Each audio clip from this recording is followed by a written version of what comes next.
Hello दोस्तों। देखिए, Praj industries ने भी अपने क्वार्टरली रिजल्ट डिक्लेयर कर दिए हैं। काफ़ी नंबर्स अवेटेड थे क्योंकि कंपनी का जो बिजनेस सेगमेंट है उसमें देखना था किस प्रकार से यहाँ पे ग्रोथ देखने को मिल रही है। तो चलिए शुरू करते हैं। यहाँ पे सारे फिगर आपको करोड़ में ही देखने को मिल जाएंगे। प्राज इंडस्ट्रीज़ के क्वार्टरली रिजल्ट हम लोग देखते हैं। ये रहा क्वार्टर नंबर 2। ये क्वार्टर 1 हो जाएगा और ये क्वार्टर 2 हो जाएगा फाइनेंशियल ईयर 2022 का, यानी पिछले साल का। इसके अलावा टोटल इनकम अगर हम देखें तो 883 करोड़ रुपीज़ बन रहा है। पिछले क्वार्टर में कितना था? 735 करोड़।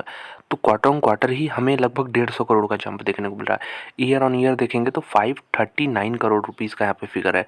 तो year on year 250 crore, quarter on quarter 150 crore. तो मैसिव जंप यहाँ पे रेवेन्यू में मिल रहा है। तो इसका काफ़ी अच्छा आगे चल के प्रॉफिट में फ़ायदा हो सकता है।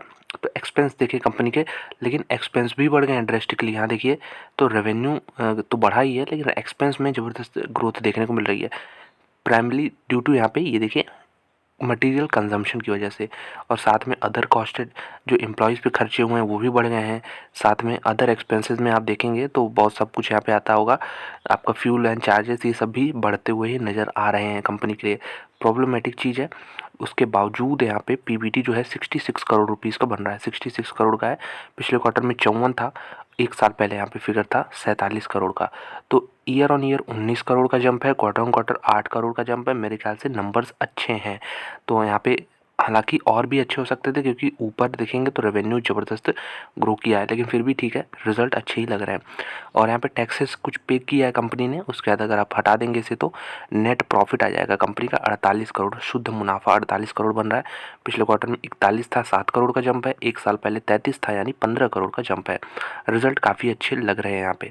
इसके अलावा अगर देखें तो EPS 2.62 का आ चुका है। पिछले क्वार्टर में 2.25 था। एक साल पहले 1.82 था यहाँ पे प्राज इंडस्ट्रीज़ में।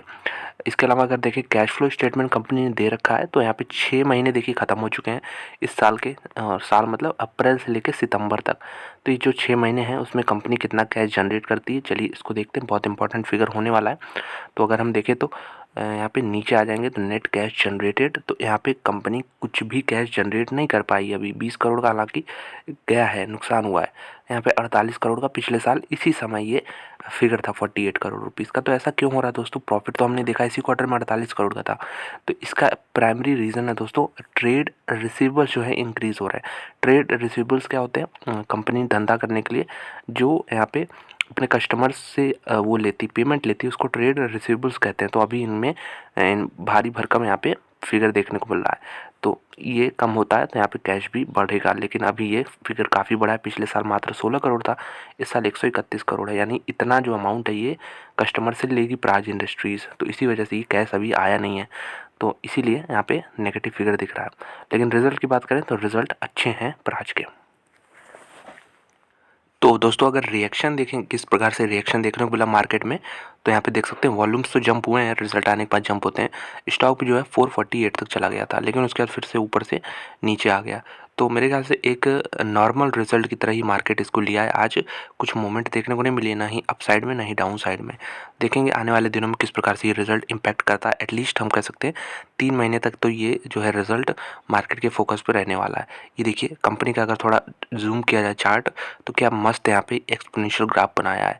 तो ये चीज़ ही देख के बहुत लोग एंट्री लिए हैं, उसके बाद फिर फ्रस्ट्रेट हुए हैं, ये तो फंस चुका है।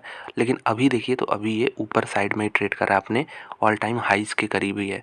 तो मेरे ख्याल से रिजल्ट अच्छे हैं, तो यहाँ पे या तो कंसोलिडेशन हो सकता है या फिर थोड़ा बहुत मूव आ सकता है इस कंपनी में। तो अगर इसका मैक्सिमम चार्ट भी दोस्तों अगर हम लगा के देखें, जब से इसकी पूरी लिस्टिंग हुई है, हिस्ट्री अगर देखें इसकी, तो यहाँ पे देख सकते हैं कि इसने 2 ही फेज़ में अच्छे रिटर्न्स जनरेट किए हैं। ऐसा नहीं कि आप इसको लेके भूल जाएंगे तो आपको यहाँ पे लगातार पैसा बनता रहेगा ना। यहाँ पे ऐसा नहीं हुआ है। यहाँ पे ये पहला फेज़ था, ज़बरदस्त था। सन 2000 के पहले से और 2008 तक, यानी 10 साल तक यहाँ पे लगातार रिटर्न्स जनरेट हुए हैं। उसके बाद फिर यहाँ पे देखिए 2008 से 18 तक कुछ भी रिटर्न ही नहीं जनरेट हुआ है।